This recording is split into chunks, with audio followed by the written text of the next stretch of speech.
Hello students, तो welcome to next lecture of formula series. इस lecture में हम लोग 15th chapter that is structure of atoms and nuclei और simply atoms and nuclei ये chapter के इंपॉर्टेंट फॉर्मूलेस डिस्कस करेंगे। तो हमारा सबसे पहला फॉर्मूला है वेव नंबर का। तो wave number lambda bar that is 1 by lambda that is given by R into Z square bracket में 1 by n square minus 1 by m square. ठीक है, ये फॉर्मूला सभी लोग नोट डाउन कर लेंगे अच्छे से, है ना। तो अब इसमें याद रखो जो चीजें मैं बताता हूं, सबसे इंपॉर्टेंट है यहाँ पे R which is known as Rydberg's constant, है ना। वैसे तो इसका वैल्यू ही याद रखना पड़ता है, बट आई वुड सजेस्ट कि इसका फॉर्मूला भी याद रखो बिकॉज फॉर्मूला एमसीक्यू में पूछा जा सकता है। रेडबर्ग्स कांस्टेंट का जो फॉर्मूला है वो है mass of electron e to the power 4 upon 8 epsilon not CH cube. Mass of electron, charge on electron, absolute permittivity of free space, speed of light, Planck's constant, है ना। इसका वैल्यू आता है 1.097 10 to the power 7 metre inverse. Unit भी याद रखना, metre inverse आता है। ठीक है, अब Z जो है, Z ये है एटॉमिक नंबर, है ना। अब जब कुछ भी मेंशन्ड नहीं है, मतलब वो हाइड्रोजन एटम के लिए, तो हाइड्रोजन एटम के लिए Z का वैल्यू हम लोग 1 लेते हैं। ठीक है, अब इसके बाद में N जो है, N है ना, that orbit where electron falls, है ना। और M यानी क्या है, दैट ऑर्बिट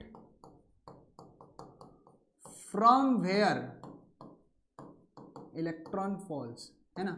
यानी इलेक्ट्रॉन का जो ट्रांजिशन है वो होता है M से लेके N तक, है ना। M हायर ऑर्बिट से Nth लोअर ऑर्बिट पे वो ट्रांजिशन करता है ना। ये हायर ऑर्बिट है,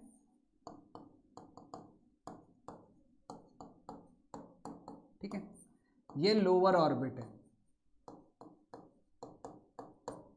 ठीक है, ये सारी चीजें नोट डाउन कर लो, है ना। ये फॉर्मूला बहुत ज्यादा इंपॉर्टेंट है। अब याद रखो, इसी के अंदर मैं बता देता हूं, जो हाइड्रोजन एटम स्पेक्ट्रम होते हैं उसमें लाइमन सीरीज के लिए, है ना, N की वैल्यू 1 होती है, बाल्मर सीरीज के लिए 2 होती है, पाश्चन सीरीज के लिए 3 होती है, ब्रैकेट सीरीज के लिए N की वैल्यू 4 होती है, और पीफंड सीरीज के लिए N की वैल्यू 5 होती है। फंड सीरीज बोलते हैं, पीफंड कोई पीफंड बोलता है, कोई फंड बोलता है। ठीक है, समझ में आया। अब इसके अंदर एक और इंपॉर्टेंट कंसेप्ट पढ़ा देता हूं, है ना, यहां पे लिख देता हूं। लॉन्गेस्ट वेवलेंथ के लिए, है ना, जब तुमको लॉन्गेस्ट वेवलेंथ निकालना है ना, तो उसके लिए एनर्जी बहुत कम होनी चाहिए। तो उसके लिए M की वैल्यू डालो N+1। लॉन्गेस्ट वेवलेंथ जब निकालना है, कोई भी सीरीज का लॉन्गेस्ट वेवलेंथ निकालना है, देखो N की वैल्यूज तो मैंने बता दिया यहाँ पे, ये N की वैल्यू है। अब लॉन्गेस्ट वेवलेंथ के लिए M की वैल्यू N+1 आएगी, और उस सीरीज के शॉर्टेस्ट वेवलेंथ के लिए अगर निकालना है तो M की वैल्यू इंफिनिटी डाल दो, तो उस सीरीज की तुम शॉर्टेस्ट वेवलेंथ निकाल लोगे। यही सबसे पहला और बड़ा फॉर्मूला था, है ना। तो आई होप आई गेस सभी ने सारी चीजें लिख ली होंगी वेव नंबर के इसमें। नेक्स्ट एंगुलर मोमेंटम, है ना। एंगुलर मोमेंटम के फॉर्मूले है, पहला MEVR, वो तो सिंपल सा फॉर्मूला था, ऑलरेडी हम लोग बात कर चुके थे, लेकिन ये वाला फॉर्मूला याद रखो, NH/2π। यहाँ पे N जो है ना, that is principal quantum number, ठीक है। N जो है यहाँ पे that is extremely sorry, principal quantum number. Okay, next radius of nth Bohr orbit. nth Bohr orbit का radius Rn that is equal to n square EH square, है ना, n square epsilon not extremely sorry, epsilon not n square epsilon not h square, देखो यहाँ पे formula m pi M E square, okay पाई M E square. थोड़ा सा इसमें actually इसके फॉर्मूले में है ना, और जो टोटल एनर्जी है इसके फॉर्मूले में थोड़ा कंफ्यूजन होता ही है। Pi M E square Z N square epsilon not H square upon pi M E square, ये याद रखना है सबसे important. Now radius of nth orbit is second चीज याद रखना है, ये फर्स्ट थिंग अपने को याद रखना था, सेकेंड थिंग अपने को याद रखना है वो ये है radius of nth Bohr orbit is directly proportional to n square. तीसरा एक और फॉर्मूला याद रखना है radius of nth Bohr orbit, that is radius of first orbit into n square. ये दोनों फॉर्मूलेज हाइड्रोजन एटम के लिए हैं, मतलब z की वैल्यू हम लोग 1 कंसिडर कर चुके हैं, है ना। चौथा formula radius of first orbit for hydrogen, again ये हाइड्रोजन के लिए बात चालू है, दैट इज 0.53 एंगस्ट्रॉम। ये अप्रॉक्सीमेट वैल्यू आएगा, यही वैल्यू आता है, ठीक है, समझ में आया ये सब चीज़ें। तो ये यहाँ पे भी इसको यहाँ तक कंटिन्यू कर लेंगे, this is for hydrogen atom, ठीक है। ये सारी बातें किसके लिए होगी, radius of nth Bohr orbit. अब है velocity of electron in nth orbit, है ना, तो मैं यही 4 बातें यहाँ पे लिखूंगा, velocity of electron in nth Bohr orbit, ठीक है। तो इसका फॉर्मूला जो है दैट इज, है ना, ई स्क्वायर, इसका जो फॉर्मूला डायरेक्ट लिखेंगे हम लोग यहाँ पे Z E square upon 2 epsilon not an H, ये फॉर्मूला याद रखना है। पहला पॉइंट, इसमें भी पहला पॉइंट ये हो गया। दूसरा point velocity of nth Bohr orbit is inversely proportional to n, है ना, ये दूसरा पॉइंट याद रखना है, इसी के बाजू में लिखा। तीसरा पॉइंट इसमें velocity of nth orbit nth bore of electron in nth Bohr orbit is v1 upon n, first orbit का जो वेलोसिटी है इलेक्ट्रॉन का अपॉन n, और फर्स्ट ऑर्बिट का जो वेलोसिटी है दैट इज 2.2 इंटू 10⁶ मीटर पर सेकेंड, अप्रॉक्सीमेटली ये वैल्यू आता है। जनरली 2 लिखते हैं, प्रॉब्लम में दिया रहेगा, नहीं दिया तो फिर कैलकुलेट करने बोलेंगे, प्रॉब्लम में दिया रहेगा ये वैल्यू, इसका वैल्यू आता है 2.2 के आसपास, 2.2 इंटू 10⁶, या फिर कभी कभार 2 इंटू 10⁶, इसको राउंड ऑफ कर लेते हैं, ठीक है। Clear with this? Next, energy of electron चाहिए था यहाँ पे, electron in nth Bohr orbit, है ना, nth बोर ऑर्बिट में इलेक्ट्रॉन जो है उसकी एनर्जी, ओके। नाउ इलेक्ट्रॉन की जो एनर्जी है, टोटल एनर्जी, उसका जो फॉर्मूला है that is minus Z m e to the power 4 upon 8 epsilon nought square h square n square, ठीक है। This is formula for total energy of electron in nth Bohr orbit, ठीक है। दूसरा, total energy of electron in nth Bohr orbit, it is inversely proportional to n square, so we can write down total energy of electron in first bohr nth bohr orbit is total energy of electron in first orbit upon n square, and total energy of electron in first bohr orbit is minus 13.6 electron volt. ये तीनों बातें किसके लिए की गई है, hydrogen atom के लिए, जिसका z का वैल्यू कितना है 1। तो ये सभी चीज़ें याद रखना है ना। वही 4 बातें जो अपन ने रेडियस में करी, वेलोसिटी में करी, वही 4 बातें हम लोगों ने एनर्जी में भी करी, ठीक है।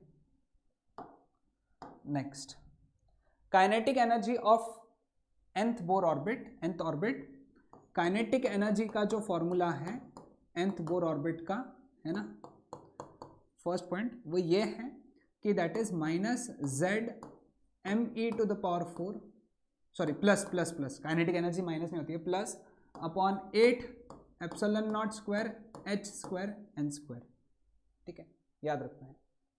क्लियर?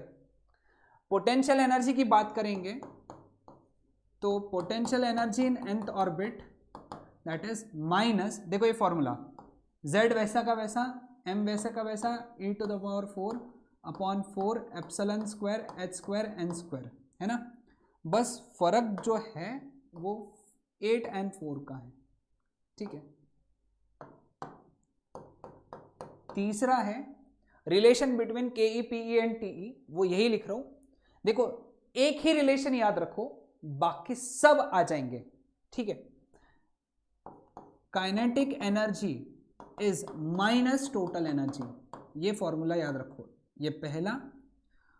और total energy is equal to potential energy plus kinetic energy, ये दूसरा। ये दो फॉर्मूले इसको याद है, that student can find relation between any two energies. अब तुमको पोटेंशियल काइनेटिक बोला, पोटेंशियल और काइनेटिक के बीच का रिलेशन बोला, तो टोटल एनर्जी के जगह माइनस काइनेटिक एनर्जी डाल दो, यहाँ पे माइनस काइनेटिक एनर्जी, आंसर आ जाएगा। फिर तुमको टोटल और पोटेंशियल के बीच में पूछा, तो काइनेटिक एनर्जी के जगह माइनस टोटल एनर्जी यहाँ डाल दो तो आ जाएगा। तो तुमको जो एनर्जी के बीच में रिलेशन चाहिए वो निकाल सकते हो, सिर्फ ये दो फॉर्मूलेज अगर याद है तो, ठीक है। समझ में आया सबको?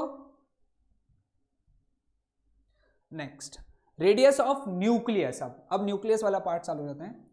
तो radius of nucleus is r0 a⁻⁴, ठीक है। Now r0 is a constant, है ना, दिस इज अ कांस्टेंट जिसका वैल्यू है 1.2 × 10⁻⁻15 metre, and a is atomic mass number, ठीक है, क्लियर।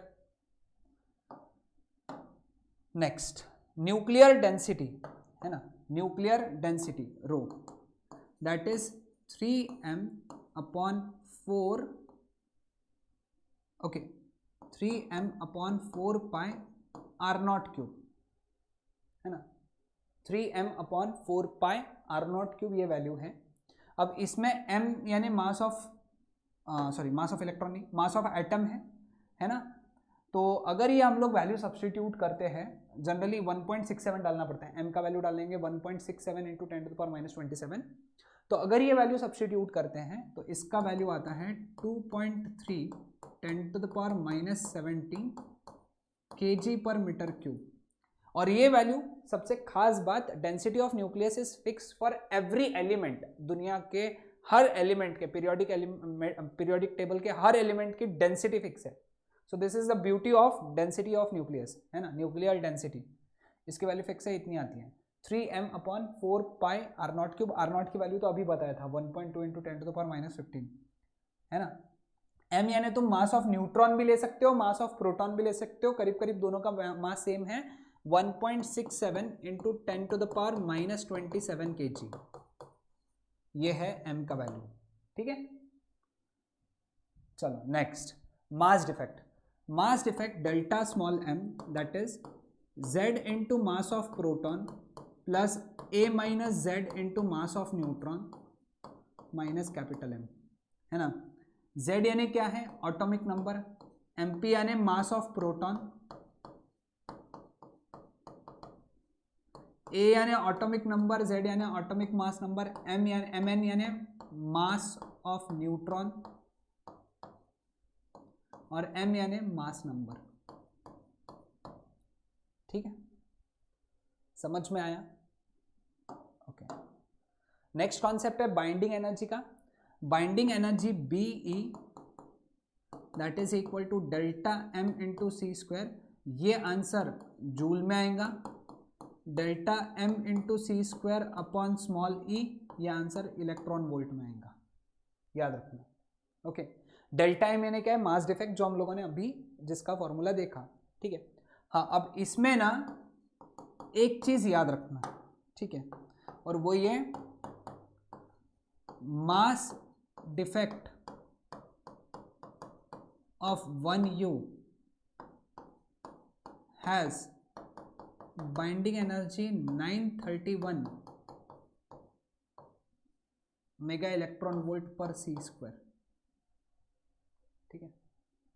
यानी 1U का मास डिफेक्ट अगर है तो बाइंडिंग एनर्जी जो आएगा वो आएगा 931 मेगा इलेक्ट्रॉन वोल्ट पर c², ठीक है, याद रखना।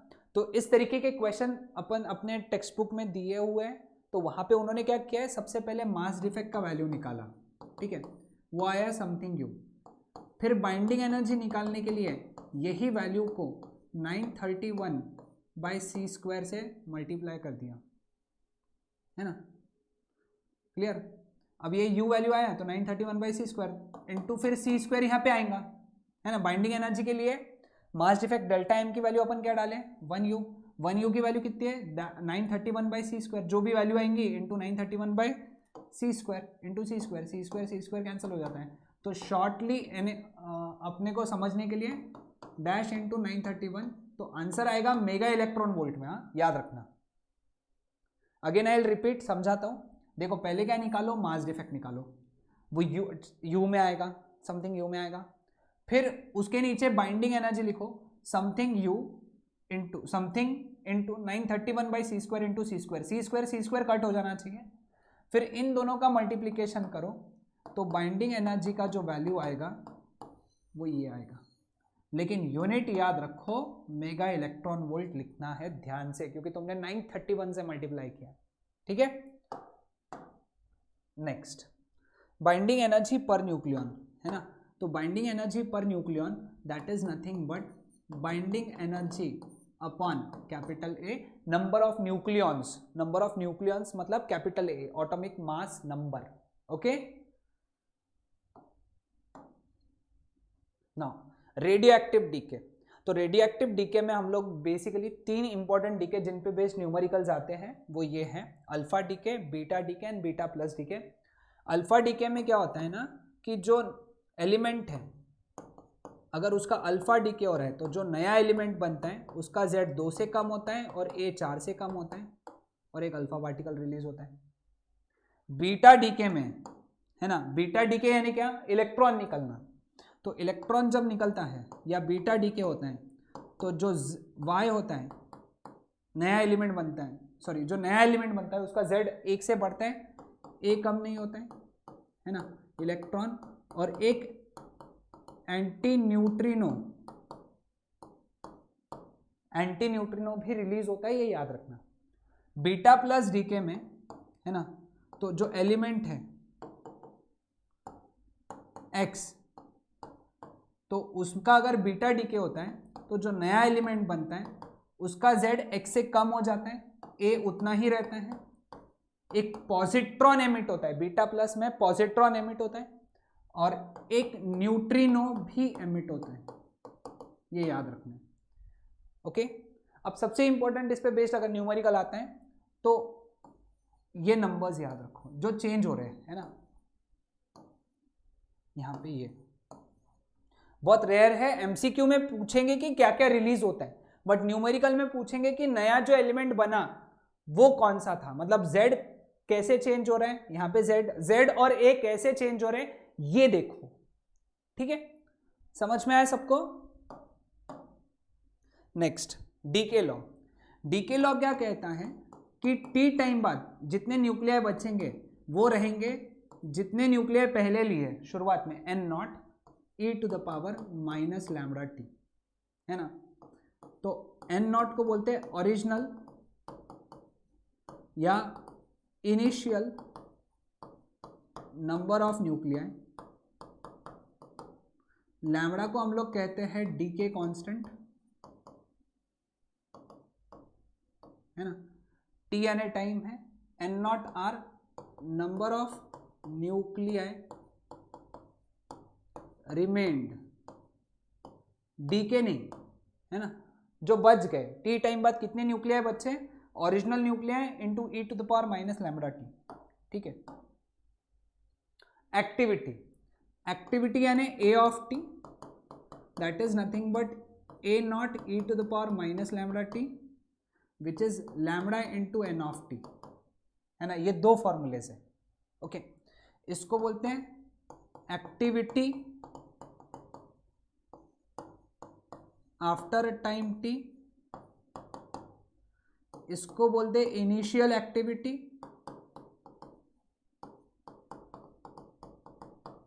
है ना। लैम्बडा को हम लोग क्या कहते हैं, डीके कांस्टेंट, और n of T is number of nuclei present at time t, ठीक है। हाँ, इसके अंदर खास करके SI यूनिट्स पे ध्यान देना है ना। तो इसका जो SI यूनिट है वो है बेक्यूरल,